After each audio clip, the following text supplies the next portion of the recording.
Assalomu alaykum azizlar. Yaxshimisizlar? Ro'zalar bilan charchamayapsizlar. Ishlarimizni davom ettirmoqdamiz. Mana shunday sanduqchamiz, hojatxonamizga hozir kafillarni yopishtiryapmiz. Bu yog'i 120 poldan kafil bo'ladi. Ikkalasi shpakilovka tortilib, kraska qilinadi. Matkash chechilgan qo'yiladi, qo'yilib bo'lgan.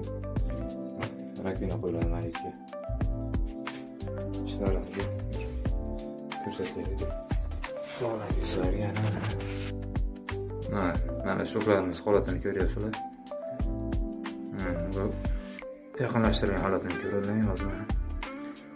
Обычный holatda 5 ga qarab formatda plitkamiz. Bu plitkamiz keramik emas. Просто keramika. Bu keramikani yopishtirishdan oldin devorda chiroyli qilib kelinglar. Kafilni o'zini suvlab olib, chunki keramika tezda suv shimib oladi, kiledi o'zini bersalar ham tezda shimib qurib qoladi. Atkilik bo'lish ehtimoli ko'proq bo'ladi. O'shanga bir qator suvlab olasizlar. Suvlab olgandan keyin kiledi surtib, devorlarning notekis bo'lsa qanaroq yo tekis bo'lsa podgrebionka tortib turib yopishtirib ketaverasizlar. Bu o'zini ishini biladigan ustalarga emas, ya'ni yangi kafil ishi boshlamoqchi bo'lganlarga, yangi kafillik boshlamoqchi bo'lgan odamlar har doim o'ringa e'tibor berasizlar. Mana sizlarga o'rinni bir ko'rsatamiz. Bismillah. O'rinni ko'ryapsizlar.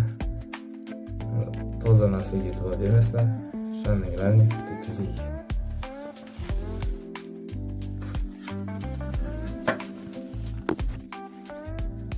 Sog' bo'linglar, salomat bo'linglar. Assalomu alaykum va rahmatullohi va barakatuh.